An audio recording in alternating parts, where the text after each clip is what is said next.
Programa Na Contramão, com Alisson Dias. Andando na contramão desse mundo enganador.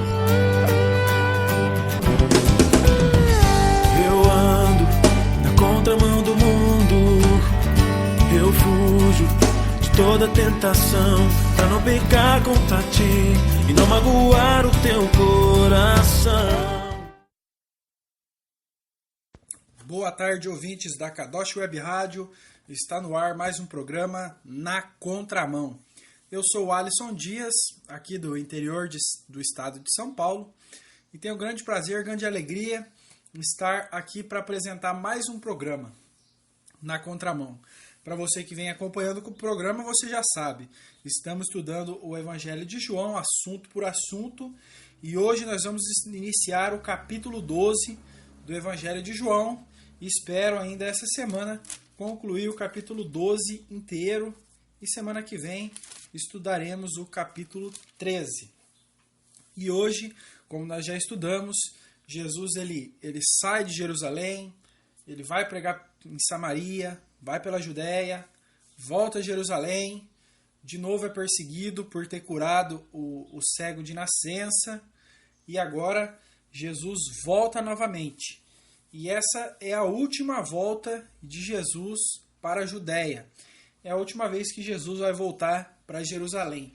Porque daqui para frente agora ele vai ser perseguido até a morte. Até ser entregue para ser crucificado. E agora nós vemos aqui Jesus voltando pela última vez para Jerusalém. Então é o estudo de hoje. Hoje nós vamos falar sobre Jesus sendo ungido por Maria em Betânia, e também nós vamos falar o plano que fizeram para tirar a vida de Lázaro, e vamos encerrar o estudo falando sobre a entrada triunfal de Jesus em Jerusalém. Então, pegue a sua Bíblia, abra no Evangelho de João, capítulo 12, e a primeira leitura, nós vamos ler do versículos 1 até o 8. Evangelho de João, capítulo 12, versículos 1 a 8. Vamos lá. 6 dias antes da Páscoa, foi Jesus para Betânia, onde estava Lázaro, a quem ele ressuscitara dentre os mortos. Deram-lhe, pois, ali uma ceia. Marta servia.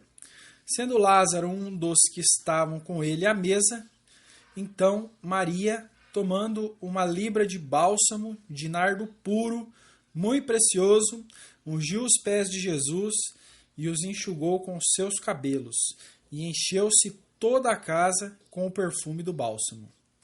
Mas Judas Iscariotes, um dos seus discípulos, o que estava para traí-lo, disse: Por que não se vendeu este perfume por 300 denários e não se deu aos pobres?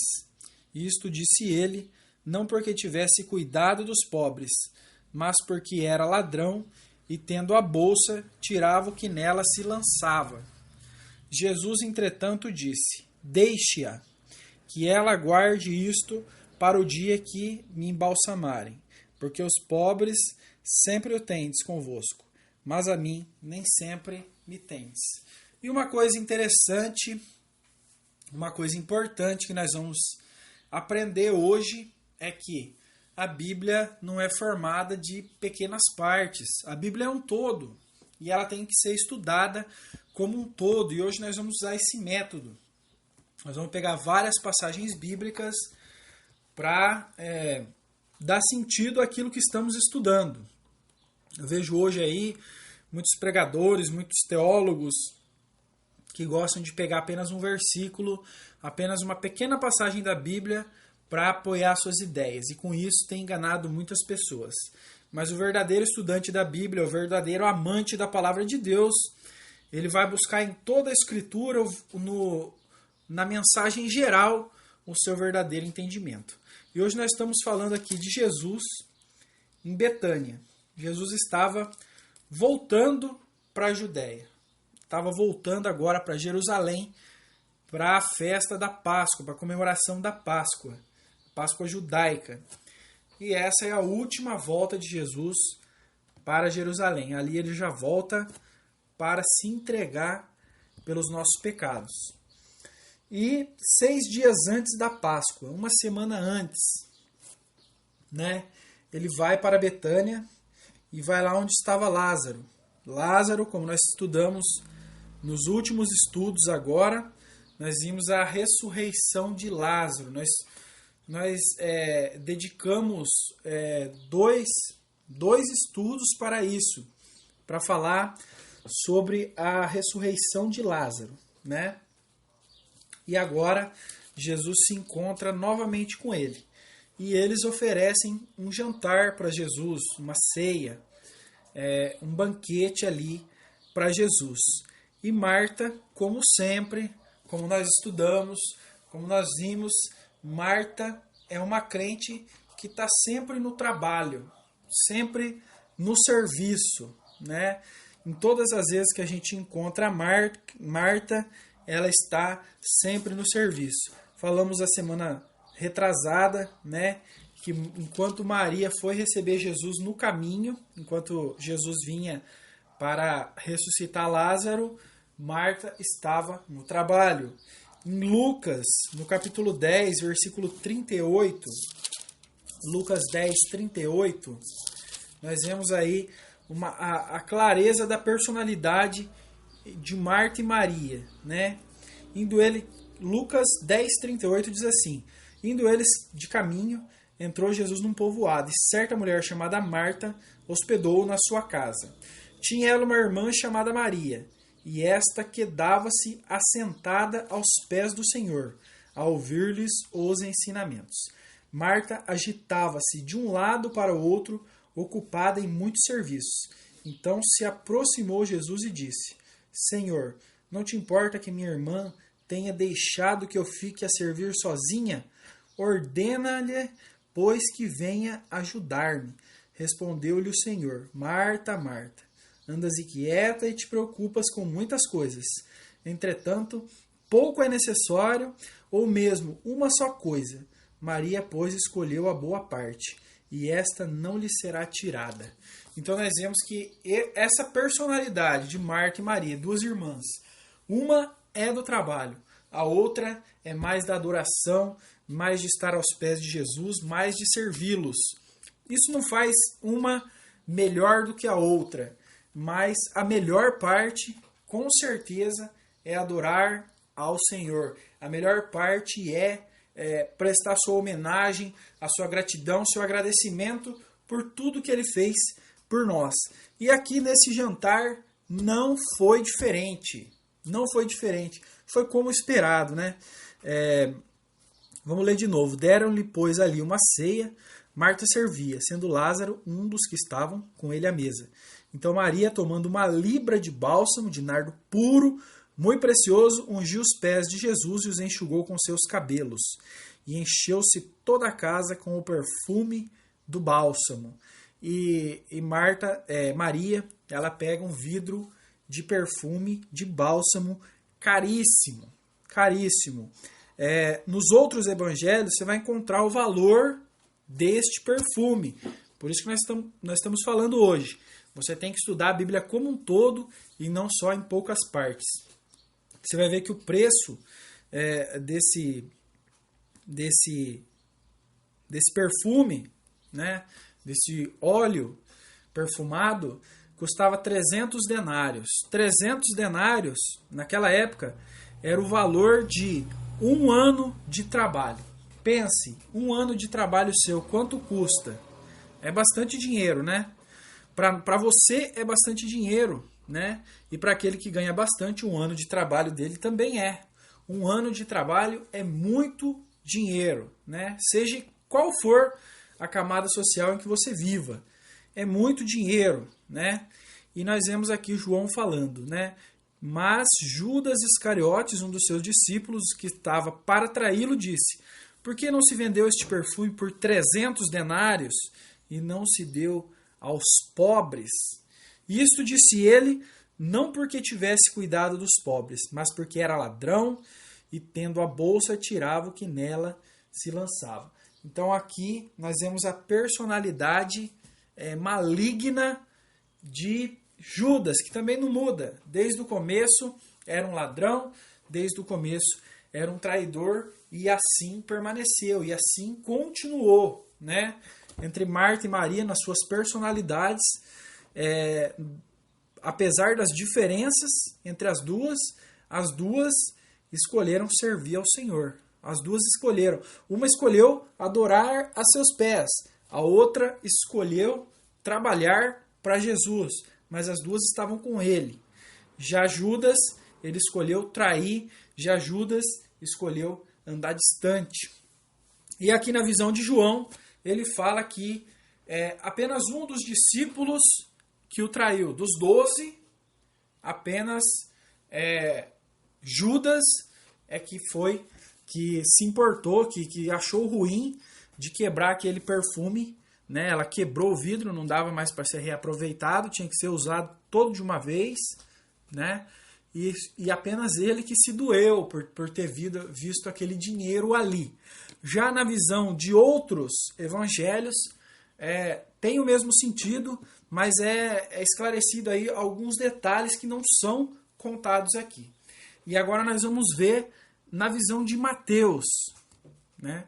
Mateus capítulo 26, versículo 8, Mateus 26, 8, diz assim: vendo isto, indignaram-se os discípulos e disseram: para que este desperdício? Então, em Mateus, ele não fala apenas de uma pessoa. Aqui João fala Judas Iscariotes. João aponta um discípulo. E Mateus ele fala: indignaram-se os discípulos. Quer dizer que mais de um dos discípulos? Não, Jesus não tinha apenas 12 discípulos. Jesus tinha apenas 12 apóstolos, que também eram chamados discípulos, né? Como diz aqui no versículo 4, mas Judas Iscariotes, um dos seus discípulos. Mas muitos discípulos Jesus tinha. Nós vamos ver aqui mais para frente que Jesus ele dá ordem aos seus discípulos, ele dá trabalhos para que eles façam, realizem, mas não foi só Judas. Judas, né, se nós formos olhar na visão de João, foi o que levantou isso, foi o primeiro que deu essa ideia de desperdício, né, com assim, sentindo pena pelo dinheiro. Ele foi o primeiro, mas não foi só ele.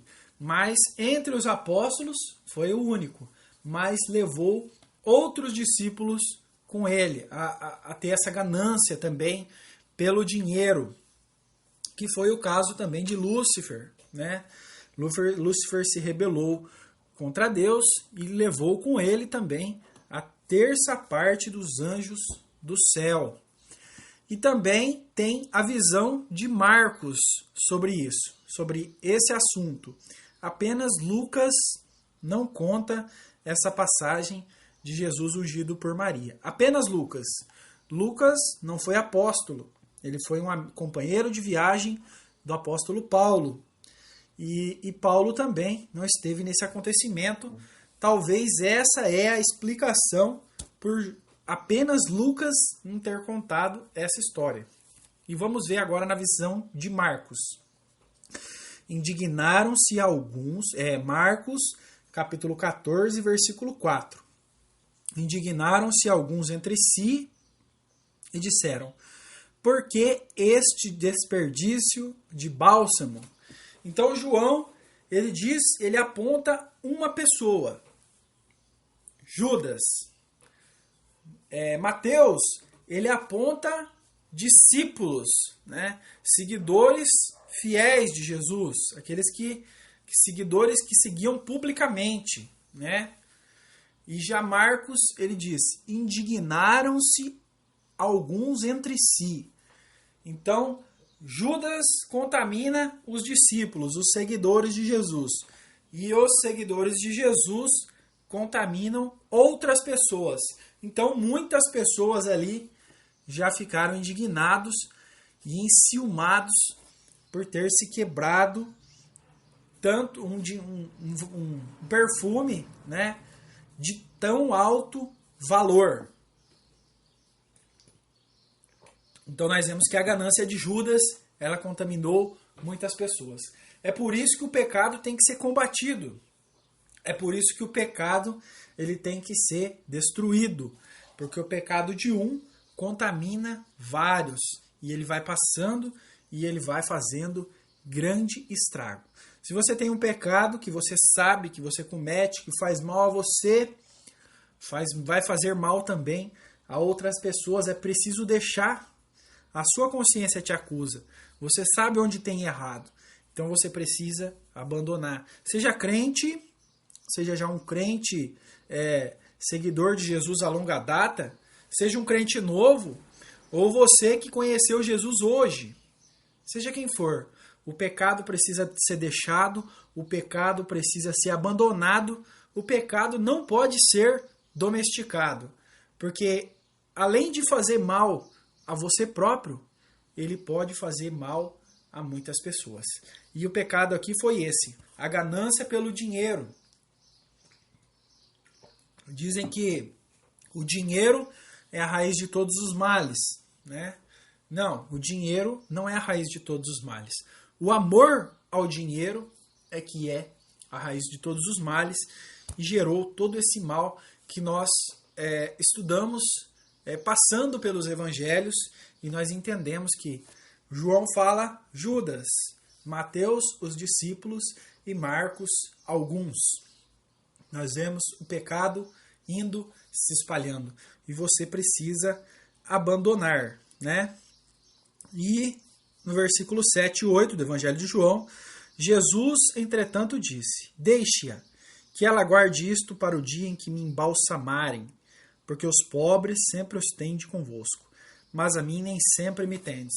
E Jesus estava indo, como nós dizemos no começo, para ser sacrificado, para morrer pelos nossos pecados. E ela já estava, sem saber, perfumando o seu corpo para o dia da sua morte. E Jesus disse: os pobres vocês têm convosco todas as vezes. Vocês estão tão preocupados com os pobres, ô Judas, e aqueles que se contaminaram com Judas. Se vocês estão tão preocupados com os pobres, eles estão aí sempre. Vão cuidar deles. Mas primeiro sou eu que preciso ser cuidado. Então você que gosta de viver de boas obras, boas ações, e acha que essas boas obras vão te salvar um dia, são maneira de pagar pecado, são maneira de obter o favor de Deus, saiba que primeiro você precisa se entregar aos pés de Jesus, como fez Maria aqui. Ela enxugava os pés de Jesus com os seus cabelos. Ela deu o melhor que ela tinha, que eu acho, creio eu, que era esse vidro de bálsamo. O melhor do que ela tinha, o mais valioso, o bem mais precioso. Ela entregou tudo aos pés de Jesus. Primeiro, ela pensou em Jesus. E os pobres, as boas ações, as caridades, é coisa para depois. Primeiro, você precisa de Jesus. Porque a caridade, as boas ações e boas obras não podem te salvar. Mas Jesus pode, Ele tem poder para te salvar e para te tirar do lamaçal do pecado. E foi assim que Maria escolheu. E lá em Marcos ainda, no capítulo 14 também, contando sobre essa história aqui, sobre essa passagem, Marcos 14, versículo 9 diz assim: em verdade vos digo, onde for pregado em todo o mundo o evangelho, será também contado o que ela fez, para a memória sua. Então, o que ela fez, esse desapego das coisas materiais, ela poderia vender esse perfume e viver muito tempo sossegada com esse dinheiro. Ela poderia usar esse perfume, para andar entre os da alta sociedade, mas ela escolheu entregar tudo o melhor aos pés de Jesus. E Jesus disse que será também contado o que ela fez para a sua memória. E hoje, praticamente 2000 anos depois, nós estamos também mais uma vez contando a história de Maria. E ela vai ser lembrada na pregação da palavra de Deus até a volta de Jesus. Jesus conservou a memória e o feito humilde e sincero dessa mulher. E isso não tem preço. Por maior que seja o seu feito, ele será esquecido. Ele será esquecido. Muita gente fez muitas coisas boas e honráveis e já foram esquecidos. Mas aquele que faz para Jesus, ele permanece para sempre. Versículos 9 a 11. Soube numerosa multidão dos judeus que Jesus estava ali. E lá foram não só por causa dele, mas também para verem Lázaro, a quem ele ressuscitara dentre os mortos. Mas os principais sacerdotes resolveram matar também Lázaro, porque muitos dos judeus, por causa dele, voltavam crendo em Jesus. Então, o feito que Jesus realizou de ressuscitar Lázaro foi algo incrível, estupendo, extraordinário, né? E isso era a prova irrefutável de que Jesus era o Filho de Deus, de que Jesus tinha todo o poder sobre a morte, sobre tudo, de que Jesus era o Todo-Poderoso. E isso foi mal aos olhos dos judeus, porque eles iam perder ali a sua posição na sociedade, como religiosos, seu respeito e tudo, e não seriam mais seguidos. E por isso eles procuravam tirar a vida de Lázaro, procuravam apagar da história um maior milagre de Jesus, que é ressuscitar uma pessoa, devolver a vida. Tentaram apagar, mas não foi possível. E um dia Jesus irá ressuscitar a todos, sem exceção. Aqueles que fizeram o bem, aqueles que se entregaram a Jesus, assim como Maria, que creram e aceitaram como único e suficiente Salvador, esses vão ser ressuscitados primeiros, para receber o seu galardão, a sua recompensa para a vida eterna. Mas aquele que, como os judeus religiosos, rejeitaram a Jesus, eles serão ressuscitados depois para a condenação e para a perdição. E agora nós vamos falar sobre a entrada triunfal em Jerusalém. O Evangelho de João, ele, entre a história de Jesus é ungido e a entrada triunfal de Jesus em Jerusalém, nos outros evangelhos vem a coletânea das parábolas. E João não conta essas parábolas. João conta outros acontecimentos importantes também, mas aqui nesse ponto viriam as parábolas de Jesus. Mas João conta outras histórias também importantes. A entrada triunfal de Jesus em Jerusalém. Evangelho de João, capítulo 12, versículos 12 a 19. No dia seguinte, a numerosa multidão que viera à festa, tendo ouvido que Jesus estava de caminho para Jerusalém, tomou ramos de palmeiras e saiu ao seu encontro, clamando: Hosana, bendito o que vem em nome do Senhor e que é rei de Israel. E Jesus, tendo conseguido um jumentinho, montou-o. Segundo está escrito: Não temas, filha de Sião, eis que o teu rei vem aí, montado em um jumento, filho de uma jumenta. Seus discípulos, a princípio, não compreenderam isto. Quando, porém, Jesus foi glorificado, então eles se lembraram que estas coisas estavam escritas a respeito dele, e também de que isso lhe fizeram. Dava, pois, testemunho disto a toda a multidão que estivera com ele, quando chamara a Lázaro do túmulo e o levantara dentre os mortos. Por causa disso também, a multidão lhe saiu ao encontro, pois ouviu que ele fizera este sinal. De sorte que os fariseus disseram entre si: Vede que nada aproveitais. Eis vai o mundo após ele. Então Jesus, ele tem uma entrada triunfal em Jerusalém. Ele tem uma entrada triunfal, uma entrada espetacular. A multidão cheia de esperança proclama Jesus como Messias, né? o esperado, o Salvador do povo de Israel, vindo com poder e bênção do Senhor. Ele é o verdadeiro rei de Israel, mas o seu reino não é deste mundo, né? Ele veio para reinar os religiosos, não entenderam, porque Jesus veio para reinar, ele veio primeiro para destruir o pecado. Ele vai reinar ainda no futuro, breve, muito em breve, Jesus voltará para tomar o seu reino.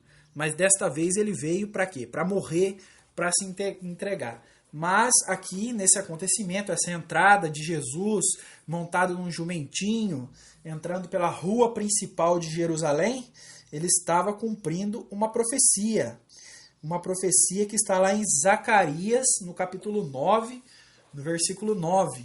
Né? Então, os judeus religiosos, eles sabiam que o rei de Israel entraria pelas portas da cidade montado num jumentinho, né? E eles viram tudo isso, e o povo aclamando, Hosana, né? Bendito seja o Filho de Deus, bendito seja o Salvador, né? Mas eles fizeram de conta que não entenderam, porque isso era uma prova de que eles estavam perdendo aí sua autoridade sobre o povo, estava chegando aquele a quem tanto esperavam. Mas isso era mal para eles, porque Jesus não estava exaltando a religião judaica, mas sim a nova religião que se formava, o cristianismo. E Jesus, né, uma vez eu vi uma grande besteira aí de um pregador dizendo que o jumento era a BMW daquela época. Que besteira! Né? Mateus capítulo 21, nós vemos aqui que Jesus não gostava de ostentar, mas que Jesus sempre foi humilde, e na sua humildade foi com um jumentinho que ele entrou, né, para mostrar que ele era o rei de Israel. Mateus capítulo 21, versículos 2 e 3. Jesus diz assim aos discípulos: Ide à aldeia que está aí adiante de vós, e logo achareis presa uma jumenta, e com ela um jumentinho. Desprendei-a e trazei-mos. E se alguém vos disser alguma coisa, respondei-lhe que o Senhor precisa deles, e logo os enviará. E depois, versículos 6 e 7. Indo os discípulos, e tendo feito como Jesus lhes ordenara, trouxeram a jumenta e o jumentinho, então puseram em cima deles as suas vestes, e sobre elas Jesus montou. E Jesus, né, como já disse um grande pateta por aí, que o jumento era a BMW daquela época. Mas Jesus mostra a sua humildade e mostra também a sua falta de posses neste mundo, que ele precisou de um jumentinho emprestado.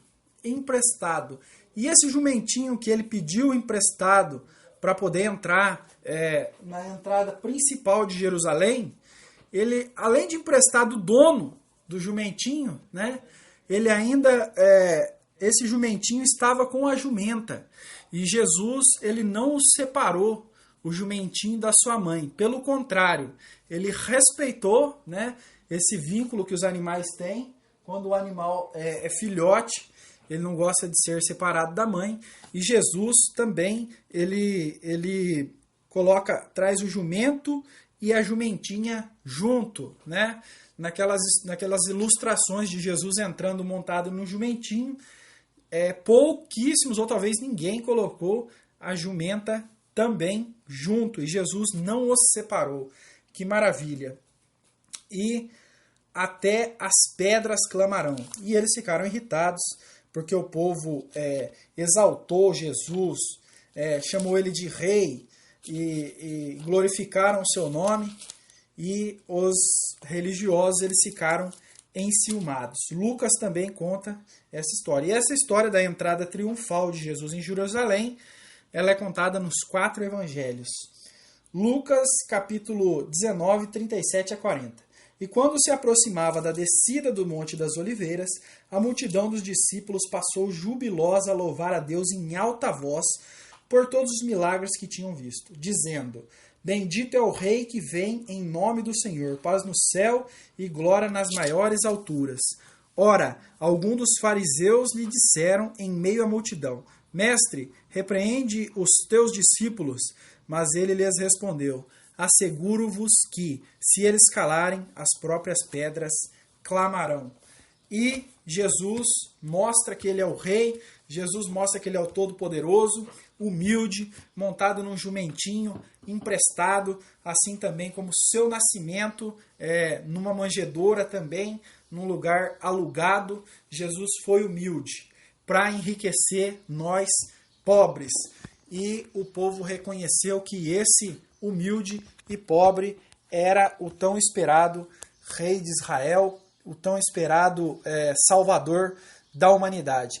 E as pedras clamaram, e nós estamos clamando e pedindo e falando até hoje. Aceite hoje mesmo Jesus como seu único e suficiente Salvador. Até mais.